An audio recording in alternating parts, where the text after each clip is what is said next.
చెప్పండి, ఇక్కడ సలేశ్వరం లింగమయ్య జాతర అనేది ఏడాదికి ఒక్కసారి మాత్రమే. అది కాకుండా మన తెలంగాణ రాష్ట్రానికి ఇది ఒక తెలంగాణ అమర్నాథ్ యాత్రగా కూడా గుర్తింపు అనేది ఉంది.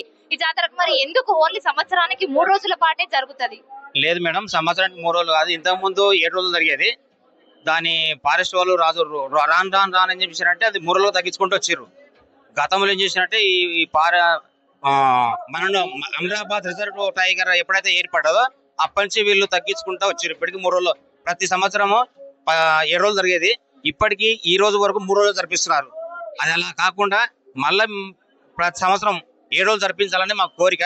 ఇది ఎందుకు పూజలు ఈ రోజే చేస్తామంటే ఆ పౌర్ణమి రోజు, చైత్ర పౌర్ణమి రోజు మాత్రమే, ఆ 3 రోజులు మాత్రమే ఇక్కడ జాతర చేస్తారు. ప్రత్యేకమైన పూజలు కూడా ఏం చేస్తారు పౌర్ణమి రోజు స్వామి వారికి? ఇక్కడ 6వ శతాబ్దంలో ఏర్పడేది గుడి, ఇప్పుడు కాదు, అప్పటి నుంచి కూడా ఉంది.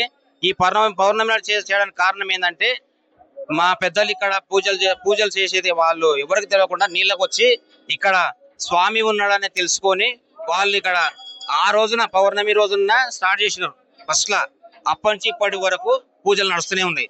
అంతేకాకుండా ఇక్కడ ఎంత మంది చెంచులు ఉంటారు, అదే కాకుండా స్వామి వారికి పూజారి ఎవ్వరు ఇక్కడ పూజలు చేయరండి, ఓన్లీ చెంచు వాళ్ళు మీరు మాత్రమే పూజలు చేస్తారు. అంటే ఎందుకు అంత ప్రత్యేకంగా చెంచు వాళ్ళు మాత్రమే పూజలు చేయడానికి ఏమైనా కారణం ఉందా? బలమైన కారణం ఉంది మేడం. ఇక్కడ చెంచులే పూజలు చేయడానికి కారణం ఏంటంటే ఈ అడవిలో పుట్టింది పెరిగింది ఆ చెంచులే కాబట్టి తరతరాలుగా అనాదిగా వస్తున్నది. ఇది ఇప్పటి నుంచి జరుగుతలేదు, కానీ 100 సంవత్సరాల నుంచి కూడా చెంచులు ఇక్కడ పనిచేస్తున్నారు. ఈ కేవలం ఈ స్వామిని నమ్ముకొనే ఇక్కడ పూజలు చేయడం జరుగుతుంది. అంటే ప్రతి ఏడాది ఇవ్వాలంటే మొదటి రోజు కాబట్టి భక్తుల రద్దీ బాగానే కనిపిస్తుంది. ఇది ఇంకా రేపు ఎల్లుండి ఇంకా 2 రోజులు జాతర అనేది కొనసాగుతూనే ఉంటది. మరి ఇంకా కూడా రద్దీ ఎక్కువ అవ్వచ్చా? ఆ రద్దీ ఎక్కువ అవుతుంది మేడం. ప్రతి సంవత్సరం, పోయిన సంవత్సరం ఇంత లేకుంటే ఈ సంవత్సరం పెరిగింది రద్దీ. అంటే భక్తులు రావడానికి కూడా అన్ని కొండలు గుట్టలు ఎక్కి మరి ఎంతో బాధాకరం. అంటే చెప్పడానికి నడవాలంటే కూడా కొండలు గుట్టల మధ్యలో రాళ్ల మధ్యలో నడుచుకుంటూ వస్తారు కదా. మరి అట్లాంటి భక్తులకు కూడా అసౌకర్యంగా ఏమైనా ఉందా? వాళ్ళకి ఏమైనా సౌకర్యంగా బాగా చేస్తే బాగుంటారు మీకు ఎప్పుడన్నా అనిపించింది? మాకు సౌకర్యాలు చేస్తే బాగా అనిపిస్తుంది, కానీ ఫారెస్ట్ వాళ్ళు కొంత దీనికి అడ్డుపడుతున్నారు.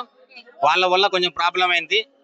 ఇంతవరకు సమస్యలు అయితే ఏమీ లేవు. ఇప్పటి వరకు ఏమన్నా భక్తులకు సమస్యలు వస్తే మేము ఖచ్చితంగా ముందుండి చేస్తున్నాం.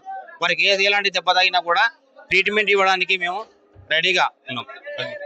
ఎంతమంది చెంచు వాళ్ళు ఉంటారండి ఇక్కడ? దాదాపుగా ఒక 500 మంది దాకా ఉంటారు కుటుంబం. మీకు రోజు ఉపాధి అనేది? మాకు ఉపాధి అంటే ఉపాధి హామీ పథకంలో పని చేసుకుంటాము.